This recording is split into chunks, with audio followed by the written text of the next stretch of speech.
بسم اللہ الرحمن الرحیم، السلام علیکم۔ تین چار بڑی عام خبریں ہیں جو تیزی کے ساتھ آپ کے سامنے رکھوں گا۔ عمران خان اور سپریم کورٹ آف پاکستان کا کل ایک بڑا عام میچ ہے جس کا تذکرہ 3 دن پہلے عمران خان نے کیا تھا، لیکن اب اچانک اس میں ایک برطانوی عام شخصیت کی انٹری ہوئی ہے۔ یہ کیا معاملہ ہے؟ چونکہ چیف جسٹس قاضی فائز عیسیٰ نے ایک خط لکھ کر اپنی صفائیاں دی ہیں۔ یہ خط ان کو کیوں لکھنا پڑا، یہ بڑی دلچسپ داستان ہے، اور گزشتہ روز اس کا تعلق نون لیگ کے الیکشن کے ساتھ بھی کیا بنتا ہے یہ بھی آپ کے سامنے رکھنا ہے۔ اور دوسری طرف ایک اور بڑی ڈیولپمنٹ ہوئی ہے کہ عمران خان نے اڈیالہ جیل سے آدم سواتی کے ذریعے 4 بڑے عام پیغامات بھیجے ہیں، اور یہ پیغامات کس کے لیے ہیں یہ بڑی عام چیز ہے۔ چاروں چیزیں باہر آ گئی ہیں، یہ آپ کے سامنے رکھنا ہے۔ نواز شریف جھوٹا ثابت ہو گیا۔ ڈاکٹر طاہر القادری کی پاکستان کے سیاسی منظرنامے پر ایک مرتبہ پھر دبنگ انٹری ہوئی ہے۔ انہوں نے کیا گفتگو کی ہے یہ بھی آپ کے سامنے چند پوائنٹس رکھنے ہیں، لیکن اس کے ساتھ ہی سکندر سلطان راجہ کی کس طرح گردن دبوچ لی گئی ہے۔ لاہور ہائی کورٹ کے ایک عام جج، انہوں نے جو فیصلہ دیا اس کا ابھی جب تحریری فیصلہ جاری ہوا ہے اس کے اندر تو پوری کہانی ہے اس کو ہی ختم کر دیا گیا ہے۔ یہ تفصیل بھی آپ کے سامنے رکھوں گا۔ امید ہے آپ ویڈیو سماعت کریں گے اور اپنے قیمتی فیڈ بیک سے ضرور آگاہ کریں گے۔ آپ کو علم ہے جسٹس شاہد کریم انہوں نے ایک فیصلہ دیا جس کے اندر بتایا کہ جو ججز chief justice Lahore high court نے دیے ہیں انہی ججز کو ٹریبیونل کے طور پر اپوائنٹ کیا جائے۔ یہ الیکشن کمیشن آف پاکستان کا اختیار نہیں ہے کہ وہ یہ فیصلہ کرے کہ کون سے جج ہونے چاہیے اور کون سے نہیں۔ بس آپ کا کام حکم پر عمل درآمد ہے، اور اتنا ہی قانون نے آپ کو اختیار دیا ہے۔ لیکن اب جو تحریری حکم نامہ جاری ہوا ہے اس کے اندر تو نوٹیفیکیشن بھی لاہور ہائی کورٹ نے جاری کر دیے ہیں، اور ان کو اندازہ ہے کہ کس طرح یہ سکندر سلطان راجہ اور ان کے 4 رکنی جو ٹیم ہے انہوں نے مل کر پاکستانی قوم کے مینڈیٹ پر ڈاکہ ڈالا ہے، تو یہ باز تو نہیں آئیں گے۔ اب لاہور ہائی کورٹ نے الیکشن ٹریبیونل کی تشکیل سے جو فیصلہ جاری کیا ہے 6 ججز کا بطور الیکشن ٹریبیونل 1 ہفتے کے اندر الیکشن کمیشن آف پاکستان جو ہے وہ تقرر کرے۔ متعلق الیکشن کمیشن عدالت نے ٹریبیونل کو کیسز مارک کرنے سے متعلق الیکشن کمیشن کے اختیار کا نوٹیفیکیشن بھی کالعدم قرار دے دیا ہے، یعنی یہ بھی ان کا اختیار نہیں ہے۔ الیکشن کمیشن کا 26 اپریل کا نوٹیفیکیشن غیر قانونی اور اختیارات سے تجاوز کے مترادف ہے۔ جسٹس شاہد کریم کا فیصلہ 26 صفحات پر مشتمل ہے۔ سلمان اکرم راجہ نے یہ پٹیشن دائر کی تھی، بیرسٹر سمیر خوسا نے دلائل دیے تھے۔ Election commission chief justice Lahore high court کے نامزد کردہ ججز کے بطور ٹریبیونل تعینات کرنے کا پابند ہے۔ اگر چیف جسٹس کسی جج کے نام کو واپس لے لیتے ہیں تو الیکشن کمیشن اس جج کا تقرر مت کرے۔ اگر الیکشن کمیشن عدالتی حکم کے باوجود الیکشن ٹریبیونل کا تقرر نہ کرے تو لاہور ہائی کورٹ آفس اس معاملے کو چیف جسٹس کے سامنے پیش کرے۔ الیکشن ٹریبیونل کے معاملے میں ہائی کورٹ کے چیف جسٹس کو الیکشن کمیشن سے برتری حاصل ہے، اور ساتھ یہ بھی کہا گیا ہے کہ اگر وہ مقررہ ان دنوں کے اندر نوٹیفیکیشن نہیں کرتا تو اس کو نوٹیفیکیشن سمجھا جائے گا، یعنی اس کو جواب بھی نہیں دیتا تو اس کا مطلب ہے کہ نوٹیفیکیشن ہو گیا ہے، اور ججز جو ہے وہ اپنا کام ظاہر ہے پھر جو ہے وہ شروع کر دیں گے۔ اب آپ نے دیکھا کہ بہت ذکر ہوتا ہے، ایک تو آج کل عمران خان لندن پلان کا ذکر کرتے ہیں، اور ایک 2014 کے اندر ڈاکٹر طاہر القادری اور عمران خان صاحب نے جو اسلام آباد کے اندر دھرنا دیے، اس کے پہلے جو ہے ایک لندن پلان کا ذکر ہوتا ہے کہ وہاں پہ چودھری برادران، ڈاکٹر طاہر القادری جو ظہیر الاسلام ہیں جو اس وقت DGISI تھے، اور ان کی بڑی ایک عام عمران خان کی ملاقات ہوئی تھی، اور وہ لندن پلان بنا تھا، اور وہ عمران خان نے اور ڈاکٹر طاہر القادری، چودھری برادران اور باقیوں نے مل کے یہاں نواز شریف کو ہٹانا تھا۔ اب یہ مسلسل وہ بیانیاں بناتے ہیں نواز شریف صاحب، لیکن آج ڈاکٹر طاہر القادری صاحب نے ایک بڑا عام انٹرویو دیا ہے، اگرچہ کل سے ان کی بڑی انٹری ہوئی ہے، اور پاکستان کی سیاست میں جب وہ چاہتے ہیں یقیناً وہ ریلیونٹ ہو جاتے ہیں۔ بڑی انٹلیکچول ان کی گفتگو ہوتی ہے، پاکستانی قوم کے لیے قابل عمل۔ ایک تو انہوں نے حل دیا ہے کہ اس وقت جو ہے سب کی طرف سے زیادتیاں ہوئی ہیں، لیکن اب جو ہے وہ قوم کو بھی معاف کرنا چاہیے، اور عام معافی کا اعلان کرنا چاہیے، اور آپس میں بیٹھ کے یہ بھی طے کرنا چاہیے کہ جو آئین اور قانون کی حدود ہیں اس سے کوئی بھی تجاوز نہ کریں۔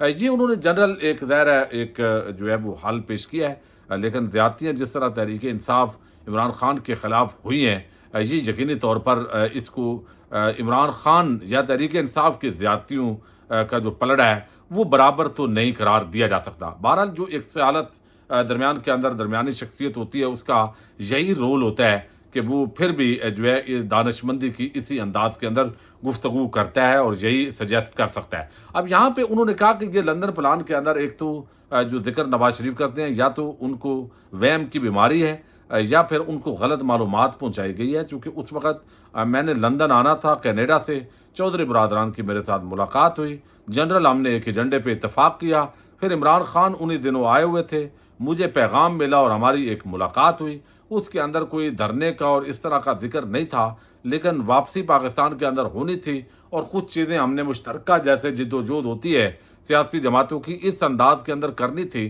لیکن پھر سانیہ ماڈل ٹاؤن ہوا، پھر میرے جہاز کو روکا گیا، پھر ہمیں انصاف کے لیے جو ہے وہ مقدمہ درج کروانے کے لیے، انصاف کے لیے، پھر انویسٹیگیشن کے لیے دھرنا دینا پڑا۔ عمران خان کا 4 حلقوں کا مطالبات تھے اور پھر وہ جو معاملات ہیں اسلام آباد کے اندر ہوئے، انہوں نے کہا ظہیر الاسلام کسی ملاقات کے اندر نہ کوئی آئی ایس آئی کا یا اسٹیبلشمنٹ کا افسر اور نمائندہ تھا، بلکہ یہ جیسے سیاسی جماعتوں کے آپس کے اندر گفت و شنید ہوتی ہے، اتحاد بنتے ہیں، ابتدا ہوتی ہے، یہ اسی طرح کی ان جنرل ایک ڈسکشن تھی اور یہ میچور ہو رہی تھی یقینی طور پہ، لیکن اس کو لندن پلان کا نام دے کے قتل و غارت گری کی گئی۔ پھر عدالتوں نے جو زیادتیاں کی وہ بھی انہوں نے کھل کے بیان کی، یقینی طور پر سانیہ ماڈل ٹاؤن کے لوگوں کو انصاف فراہم نہیں ہوا اور اس کی بنیادی وجہ لاہور ہائی کورٹ کا ایک سٹے ہے اور پھر قاضی فائز عیسیٰ سے پہلے بھی جتنے ججز تھے انہوں نے اس کے اندر بڑا منفی رول پلے کیا ہے۔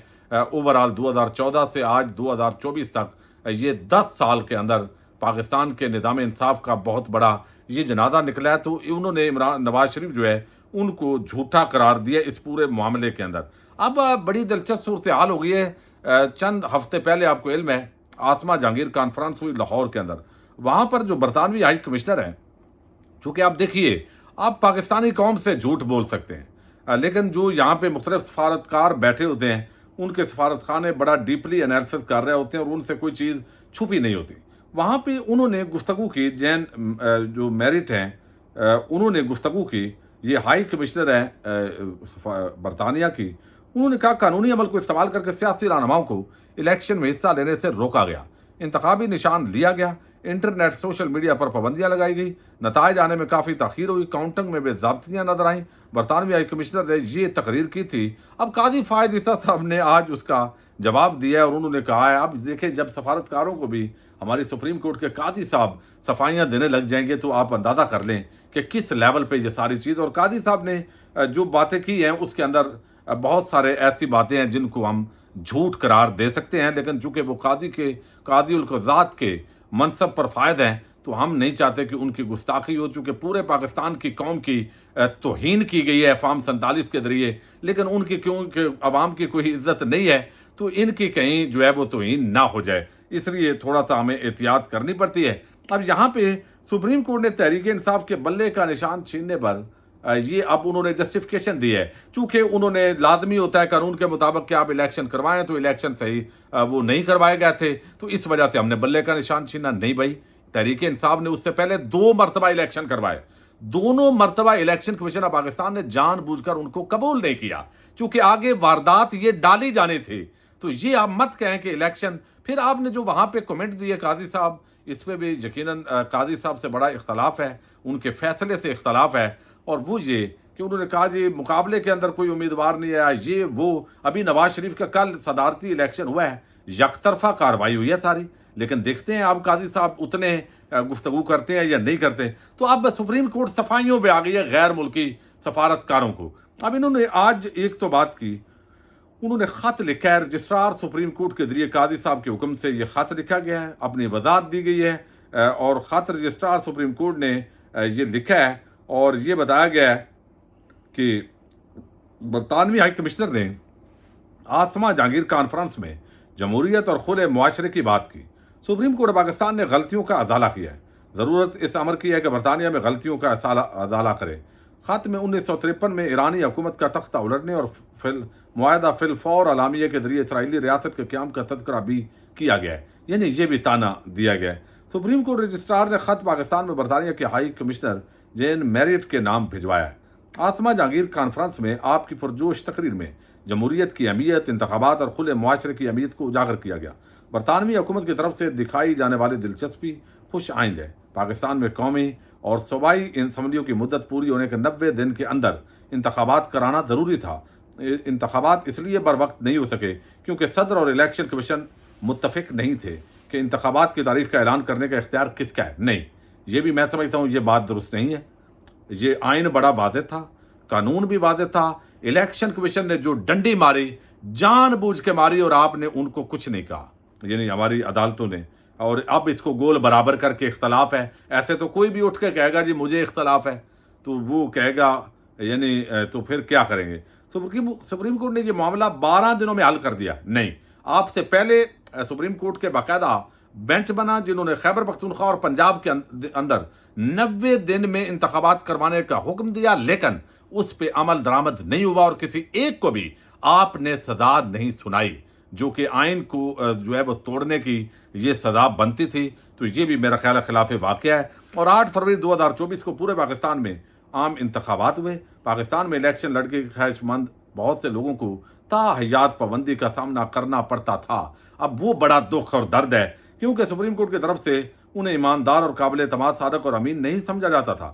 تاہم 7 رکنی بینچ نے پہلے کے فیصلے کو کالعدم قرار دیتے ہوئے کہا کہ یہ آئین اور قانون کے مطابق نہیں ہے۔ انٹرا پارٹی انتخابات کا انعقاد آمریت کو روکنے کے لیے اور سیاسی جماعتوں کے اندر جمہوریت کی ضرورت ہے۔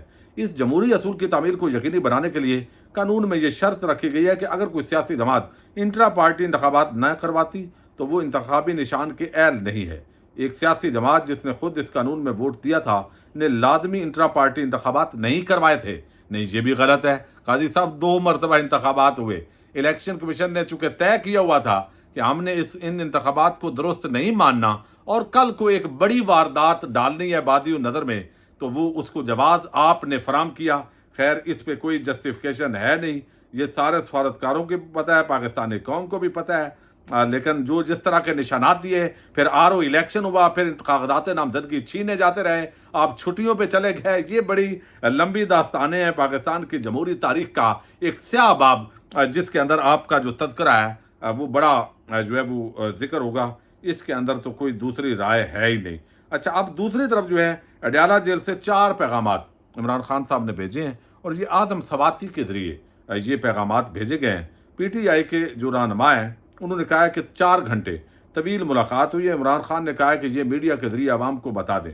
محمود الرحمان کمیشن کبھی بھی ہماری افواج کے خلاف بیانیہ نہیں تھا، بلکہ اس میں وہ تمام حقائق بیان کیے گئے جس کے تحت یحییٰ خان نے ایک اکثریتی حکومت کو ختم کیا، صرف اس لیے کہ ایک نئے آئین کے ذریعے وہ ملک کی باغ دوڑ کو 5 سال تک سنبھال سکے۔ اس کے نتیجے میں مشرقی پاکستان ہم سے الگ ہوا۔ محمود الرحمان کمیشن یہ واضح طور پر بتاتا ہے کہ اس وقت کے فوج نے یحییٰ خان کو اقتدار سے ہٹایا، جس یحییٰ خان نے ملک کو 2 لخت کیا ہے۔ عمران خان نے پھر دوسرا بیان انوار اللہ کاکڑ سے متعلق دیا ہے کہ قومی مجرموں کی جو حکومت اس وقت موجود ہے وہ فارم 47 کے ذریعے بنائی گئی ہے۔ تحقیقات ہوں، فارم 45 کے مطابق جیتے ہوئے امیدواروں کے جو ہے وہ ان کے سمجھیں کہ ان کو دیا جائے اقتدار اور ملکی معیشت تاکہ درست سمت کے اندر بڑھے۔ تیسرا بیان پنجاب کے کسانوں کے متعلق ہے، ان کی گندم کی درآمد کو تباہ کیا گیا۔ یہ قومی مجرم اس اسکینڈل سے بنائے گئے سارے پیسے ملک سے لے کر فرار ہو جائیں گے، جیسے ایون فیلڈ اور دوسرے اسکینڈل میں ہوتا رہا ہے۔ تو لہذا ان کے خلاف سخت کارروائی ہونی چاہیے۔ اور 9 مئی کے متعلق انہوں نے کہا ہے کہ بھائی آپ ٹرمپ کی مثالیں دیتے ہو تو ہم بھی وہی بات کر رہے ہیں کہ سارے CCTV کیمرے ان کی ویڈیوز پیش کرو، جنہوں نے حملہ کیا ہے وہ مجرم ہے، لیکن پتہ تو چلے کہ وہ مجرم ہیں کون۔